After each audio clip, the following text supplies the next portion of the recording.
Hello guys, welcome to my channel MCQ master Telugu. నా ఛానల్కి కొత్తగా వచ్చినట్టయితే నా లైక్, షేర్, సబ్స్క్రైబ్ చేసుకోండి. సో నా ఛానల్ గురించి ఫ్రీ చెప్పాలి అని అంటే థియరీ లేకుండా, ప్యాసేజెస్ లేకుండా క్వశ్చన్స్ ద్వారానే మనం టాపిక్స్ అన్ని కవర్ చేసి ఇంపార్టెంట్ టాపిక్స్ నోట్స్ అన్ని ప్రిపేర్ చేసుకోవడమే మన ఛానల్ యొక్క టార్గెట్గా నేను ఈ ఛానల్ క్రియేట్ చేశాను. సో ఈరోజు నేను పాలిటిక్స్ సంబంధించి పార్ట్ 2 ఆఫ్ అమెండ్మెంట్స్ తీసుకొద్దాం అనుకున్నాను. బట్ దానికి వెళ్ళే ముందు ఈ ఛానల్ గురించి చెప్పాలి అని అంటే ఇప్పటికీ నేను 12 వీడియోస్ అప్లోడ్ చేశాను. ఇప్పుడు 13th వీడియో ఇది అప్లోడ్ చేయబోతున్నాను.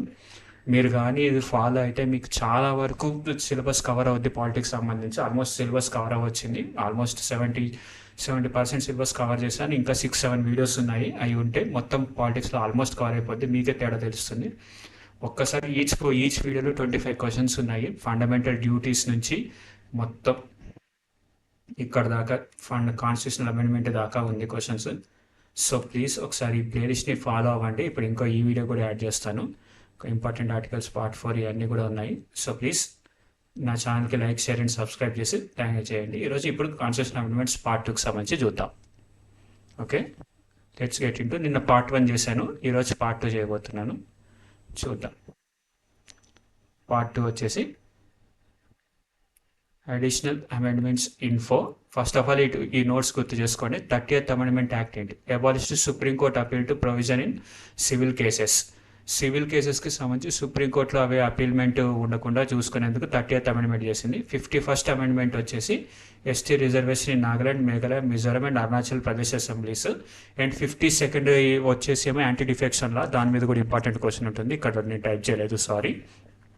అండ్ 56th వచ్చేసరికి Goa statehood, Daman and Diu union టెరిటరీస్కి స్టేట్ హుడ్ ఇచ్చారు 25th స్టేట్ కింద. సో 56th అమెండ్మెంట్ కూడా చాలా ఇంపార్టెంట్.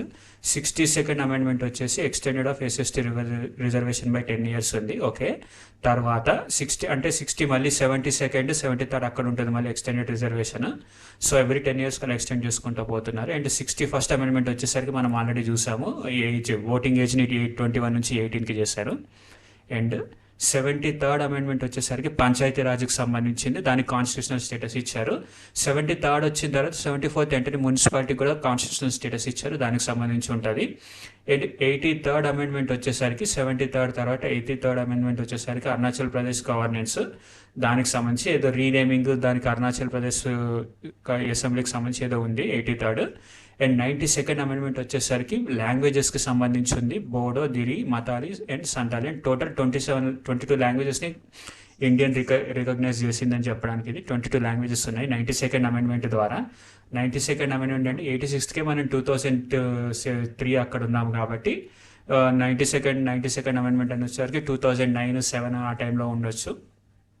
అండ్ 101st అమెండ్మెంట్ వచ్చేసరికి 101 అమెండ్మెంట్ వచ్చేసరికి 2016లో జిఎస్టీ ఇంప్లిమేషన్ ఇన్ జూలై 2017కి సంబంధించిన అమెండ్మెంట్ జరిగింది.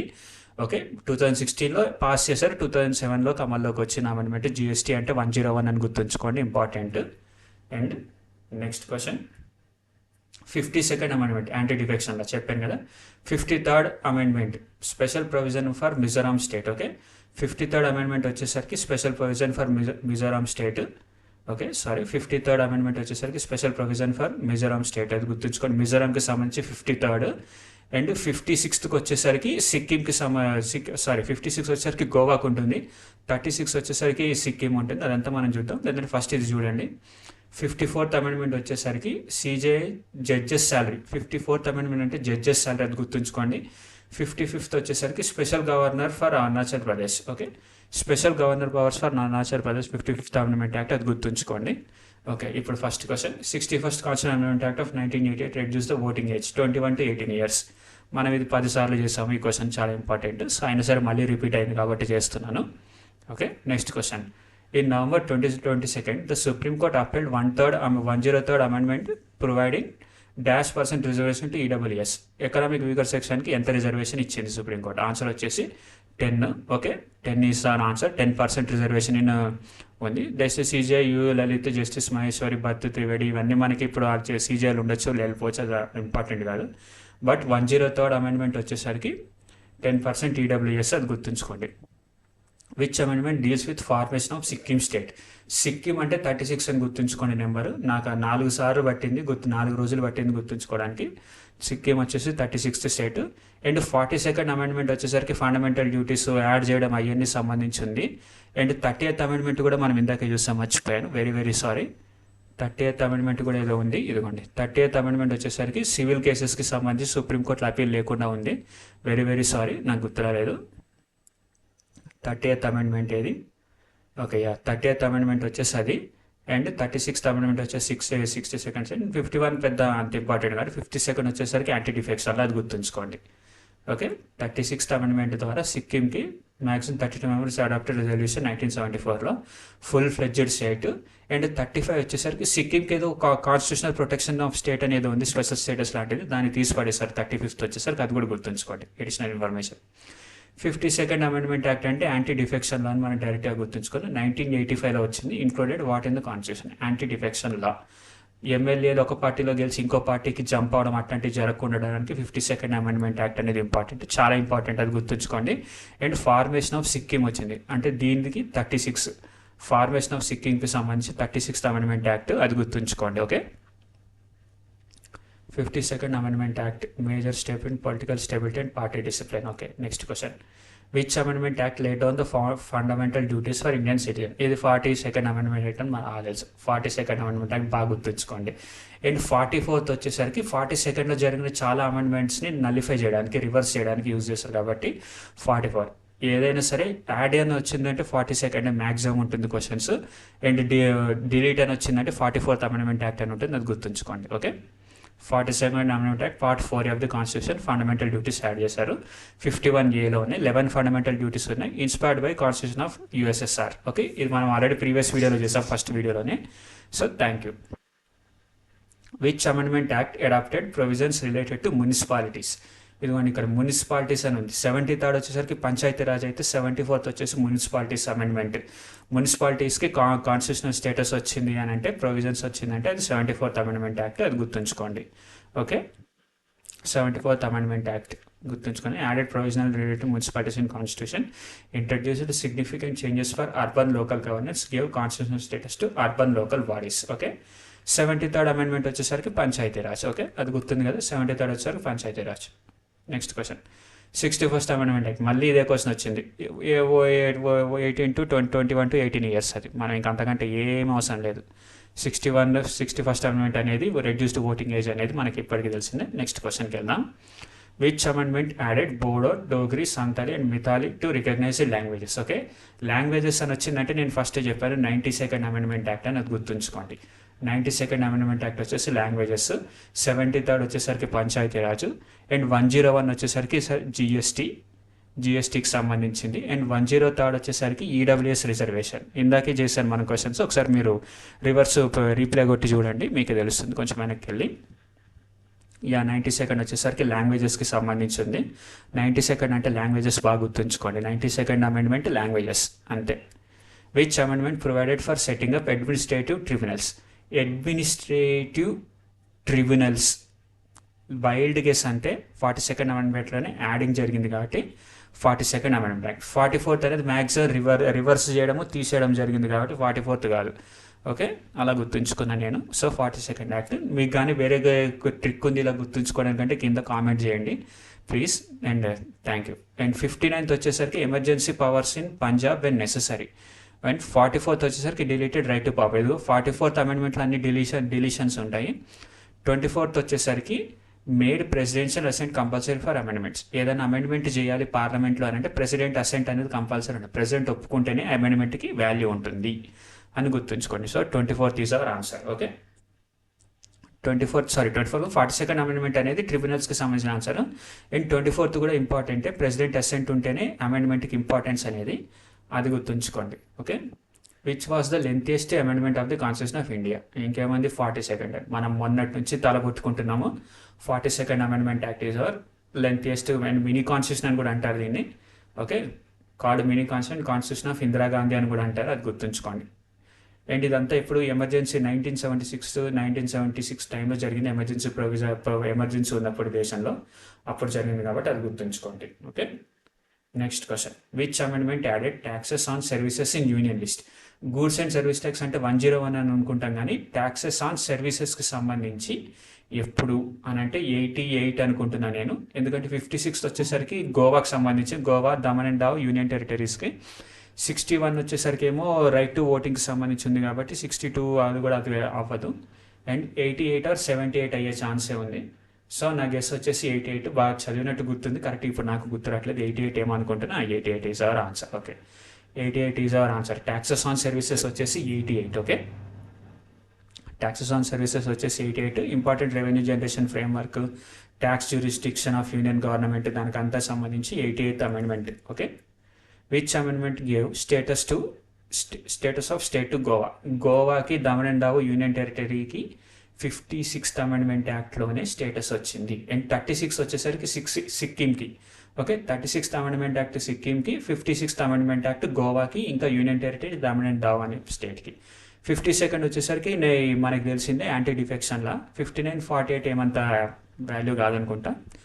ఓకే, యా చూద్దాం. 56th అమెండ్మెంట్ యాక్ట్ వచ్చేసి Goa became 25th state of Indian republic. Okay, 1987లో formed new union territory of Daman and దావ్, separate Goa from combined Goa, Daman and Dav Union Territory. Okay,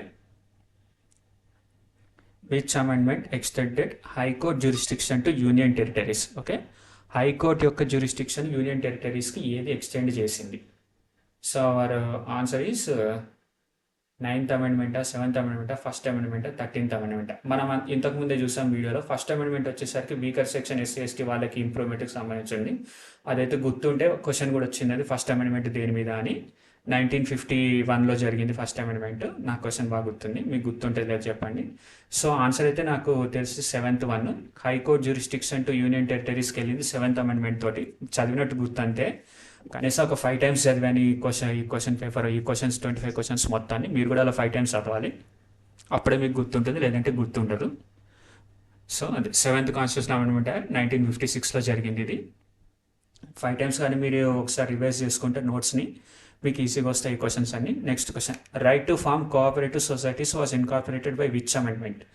right to form cooperative societies. Okay, cooperative societies అనే form చేయడం అనేది right కింద ఎప్పుడు పరిగణించారంటే 42nd అంటే fundamental duties కాదు, కానే కాదు.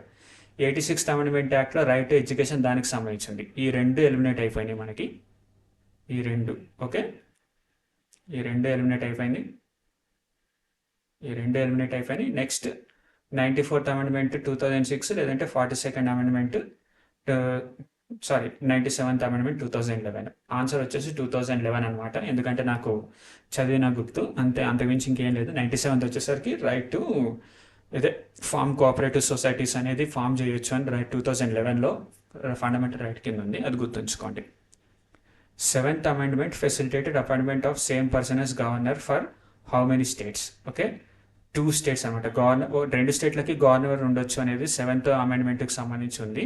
అండ్ మనం ఇందాక కూడా చదివాము 7th అమెండ్మెంట్ దేనికి సంబంధించి ఉంది అని. ఈ క్వశ్చన్ తప్పు ప్రింట్ అయింది, ఇక్కడ ఆప్షన్స్ తప్పు ప్రింట్ అయినాయి. 7th అమెండ్మెంట్ ఫర్ 2 గవర్నర్స్కి ఎన్ని స్టేట్స్ అంటే 7th అమెండ్మెంట్ యాక్ట్. క్వశ్చన్ తప్పు ప్రింట్ అయింది. సో బట్ ఫస్ట్ మనం 7th అమెండ్మెంట్ యాక్ట్ దేనికి సంబంధించిందో చూద్దాం. ఇదిగో ఇక్కడ 7th అమెండ్మెంట్ యాక్ట్ గురించి ఉంది.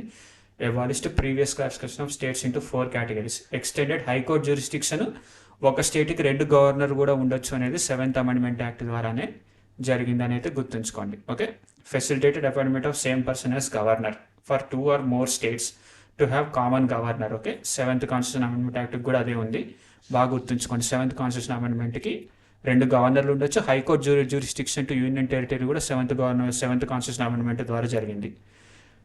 Mizoram has been granted state status by which amendment? Okay, ఇప్పుడు 56 వచ్చేసి గోవా ఉంది కాబట్టి నేను 55 కానీ 54 కానీ అనుకుంటున్నా. 53rd అయితే ఛాన్స్ లేదు.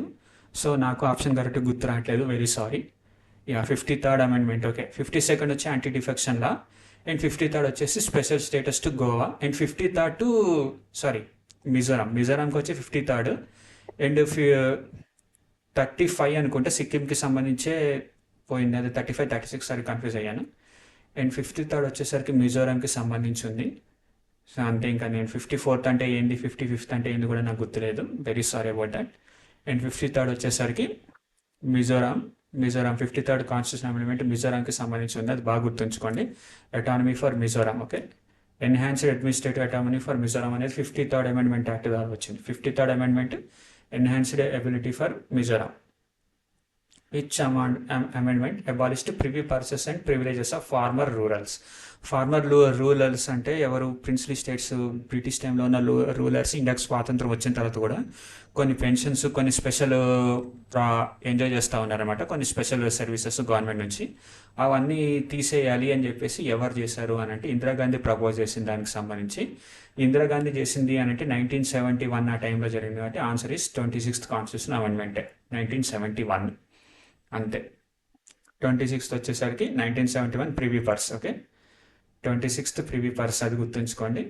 PM Indira Gandhi argued for abolition in 1971, led to omission of articles 291 and 362, okay. Next question, which amendment enable 27% OBC reservation in education institutions in 2006. OBC వాళ్ళకి 27% రిజర్వేషన్ ఈ అమెండ్మెంట్ ద్వారా వచ్చింది. మనకు ముందే తెలిసింది 86 తర్వాతే ఉంటుంది. అండ్ 92nd వచ్చేసి వేరే అమెండ్మెంట్ అని మన లాంగ్వేజెస్కి సంబంధించిన తెలుసు కాబట్టి ఈ రెండు కాదు, ఈ రెండు కూడా కాదు, ఓకే. 77th అసలుకే కాదు. ఎందుకు అని అంటే 2006 అంటే 77 అయ్యే ఛాన్సే లేదు. So our guess is 93. మనం ఈ రకంగా ఆప్షన్ ఎలిమినేషన్ ద్వారా కూడా పెట్టవచ్చు ఆన్సర్ని. సో గుర్తుంచుకోండి. మీకు కనుక ఈ 92nd 86th గుర్తుండుంటే 76 ఇయర్స్ కూడా గుర్తుండాలి. 86 అనేది 2003లో అయింది. 92nd అనేది లాంగ్వేజెస్కి సంబంధించి 2006 ఆ టైంలో అయింది. సో 93rd కూడా 2006లోనే జరిగింది, అది గుర్తుంచుకోండి. 93rd 2006 OBC reservation, okay. OBC reservation 2006లో 93rd అమెండ్మెంట్ ద్వారా వచ్చింది మనకి. 93rd అమెండ్మెంట్ ద్వారా ఓబీసీ రిజర్వేషన్ వచ్చింది, గుర్తుంచుకోండి. Next question, which amendment replaced collegium system with NJAC, okay. NJAC అంటే national joint action committee, national judges కమిటీకి సంబంధించి సుప్రీంకోర్టులో. ఈ కమిటీ గురించి ఏంటి అంటే సుప్రీంకోర్టు అపాయింట్మెంట్ జడ్జిలు 7 members కంటే ఎక్కువ ఉండకూడదు. ఒక కమిటీ ఫార్మ్ అయింది, ఇండిపెండెంట్ కమిటీ. 7 members కంటే ఎక్కువ ఉండకూడదు ఆ కమిటీలో. మొత్తానికి ఏదో రూల్ ఉంది, అది ఎప్పుడు అని మనం ఇందాకే చూసాము. 92nd వచ్చేసరికి లాంగ్వేజెస్కి సంబంధించి ఉంది. అండ్ 101 వచ్చేసి జిఎస్టీకి సంబంధించి ఉంది. కాబట్టి ఎన్జేఏసీ అని అంటే నాకు గుర్తొచ్చింది ఏంది, నేను ఎట్లా గుర్తుపెట్టుకున్నా అంటే 99th సెంచరీకి ఒక రన్ ముందు ఎన్జేఏసీ అని గుర్తుంచుకొని. మరి మీకేమైనా షార్ట్ కట్ ఉంటే దాని కింద కామెంట్ చేయండి గుర్తుంచుకోవడానికి. 99th అమెండ్మెంట్ యాక్ట్ సెంచరీకి ఒక రన్ ముందు, ఒక్క రన్ ఉంటే ఎన్జేఏసీ అయిపోద్ది. అదే 7 judges. Related Article 24 aim to give politicians and civil society role in appointments, okay. Replaced collegium system with NJAC, National Judicial Appointments Commission for SC Supreme Court and High Court judges, okay. Separate National Commission for SC STs established by which amendment, okay. ఏ amendment ద్వారా separate SC ST commission establish అయింది, okay. 92nd వచ్చేసరికి languages అని గుర్తుంది మనకి. 83rd 86th 89th ఈ రెండింటిలో నాకైతే 83rd అని గుర్తుంది. 89th constitution, I'm dead wrong, very very sorry. బాగా గుర్తుంచుకోండి. 89th వచ్చేసరికి ఎస్సీ ఎస్టీ కమిషన్కి ఫామ్ అవ్వాలని ఉంది. అది కూడా 2007 ఆ టైంలోనే జరిగినట్టుంది. ఎందుకంటే 86th అనేది 2003లో జరిగింది కాబట్టి 89 వచ్చేసరికి 2006 2007 ఆ టైంలో జరిగి ఉంటుంది. Establish separate national commission for scheduled caste and scheduled tribes, okay. 89th amendment వచ్చేసరికి షెడ్యూల్ ట్రైబ్స్కి సంబంధించింది, అది గుర్తుంచుకోండి. Citizenship amendment act 2015 which new category, okay.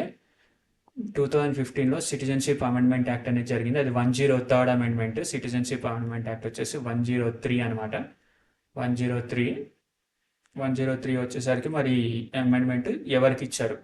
Non resident citizen ఎన్ఆర్ఐలకి separate ఉంది, అది కాదు. ఇండియన్ సిటిజన్ ఓవర్సీస్, అది కాదు. Indian right origin citizen abroad, అది కాదు. ఇండియన్ ఆరిజిన్ సిటిజన్ వాడు అబ్రాడ్, అమెరికాలో పుట్టినోడికి ఇండియన్ ఆరిజిన్ వాళ్ళ బాబు ఇండియన్ అయితే ఇవ్వరు. So overseas citizen of Indian card holder, okay. India card ఉండి ఓవర్సీస్ సిటిజన్ ఉన్న వాళ్ళకి కూడా ఇచ్చారనమాట, ఓకే. అది ఎట్లా అంటే అమిత్ షా స్పీచ్ ఒకటి గుర్తుంచుకోండి. క్రిస్టియన్, జైను, సిక్కు, బుద్ధిస్ట్కి నేపాల్, పాకిస్తాన్, వేరే దేశం బంగ్లాదేశ్ వాళ్ళకి సిటిజన్షిప్ ఇస్తానప్పుడు పెద్ద కాంట్రవర్సీ అయింది కదా, అదే ఈ కాంట్రవర్సీ, అది గుర్తుంచుకోండి. For persons of Indian origin in certain categories introduced overseas citizenship card holder immigration status of foreign Indian descents of citizen ఎరోస్ permanent stay and work in republic of India, okay. దానికి సంబంధించి which amendment conferred statehood to Goa and former dominate of 56th. ఇది మనకు అంత బాగా గుర్తుంది. 56th amendment అనేది important, okay. 56th వచ్చేసరికి గోవా, 36 వచ్చేసరికి సిక్కిం, అది గుర్తుంచుకోండి. Next question, with which amendment were tribunals added in constitution? Tribunals ఎందులో యాడ్ చేశారు? 42nd కాన్స్టిట్యూషన్ యాడ్ చేశారు, అది మనకు బాగా గుర్తుంది. ఇంకా అంతకంటే పెద్ద రిస్క్ చేయాల్సిన అవసరం లేదు. 35th అమెండ్మెంట్ వచ్చేసరికి సిక్కిం యొక్క స్పెషల్ ప్రొవిజన్స్ అనేది తీసిపడేయడం. ఓకే, అది గుర్తుంచుకోండి. 42nd amendment act added part 14A of constitution. 14A of కాన్స్టిట్యూషన్లో యాడ్ చేశారు అనేది, అది గుర్తుంచుకోండి. The 35th amendment act related which of the following? ఇది కూడా 35th అమెండ్మెంట్ యాక్ట్ వచ్చేసింది క్వశ్చన్, వెయిట్ చేస్తున్నా. సింధీ యాజ్ 15th లాంగ్వేజ్ కాదు, నాగాలాండ్ స్టేట్ కూడా కాదు, సిక్కిం యాజ్ అసోసియేట్ స్టేట్. సిక్కింకి సంబంధించి ఉంది 35, 36, అది గుర్తుంచుకోండి. 36 later made Sikkim full state. Parliament pass 36 1974 terminated protectorate status అంటారు. ప్రొటెక్టరేట్ స్టేటస్ అంటే అదేంటో నాకు తెలియదు, బట్ మనం ఏదో స్పెషల్ స్టేటస్ అనుకోండి, ఆధారం ఉన్నట్టు. Next question, which amendment extended high court jurisdiction to union territories? High court jurisdiction to union territories 7th amendment. And 7th amendment గురించి మనం ఇంకేం చదివాము? ఒకే గవర్నర్ 2 స్టేట్లకి 3 స్టేట్లకు కూడా ఒకటే గవర్నర్ ఉండేటట్టు చదివాము 7th అమెండ్మెంట్, అది గుర్తుంచుకోండి. హైకోర్టుకి, సో గవర్నర్కి సంబంధించి, యూనియన్ టెరిటరీస్ ఎక్స్టెన్షన్కి సంబంధించి హైకోర్టు జ్యూరిస్డిక్షన్ అయిపోయింది. సో మొత్తానికి మనం 25 క్వశ్చన్స్ ఫినిష్ చేసాము. ఈ పార్ట్ 3 కొంచెం బాగా ఇది కష్టం ఉంది. సో నా ఛానల్ మీకు నచ్చినట్టయితే నాకు కొంచెం సబ్స్క్రైబ్ చేసుకోండి, నాకు కొంచెం ఎంకరేజ్మెంట్ ఇవ్వండి, ఇంకా వీడియోస్ తీసుకొస్తాను నేను. అండ్ ఇప్పుడు రేపు ఇంగ్లీష్ వీడియోకి ఒకటి ఎర్రర్ స్పాటింగ్ ఉంది, దాన్ని కూడా అప్లోడ్ చేస్తాను. ప్లీజ్ కొంచెం నాకు సపోర్ట్ చేయండి, నాకు ఎంకరేజ్మెంట్ ఇస్తే ఇంకా వీడియోలు రోజుకి వచ్చి 4-5 వీడియోస్ అయినా సరే నేను అప్లోడ్ చేస్తాను. ప్రిపేర్ అయితే మీకు కూడా all the best. Thank you very much.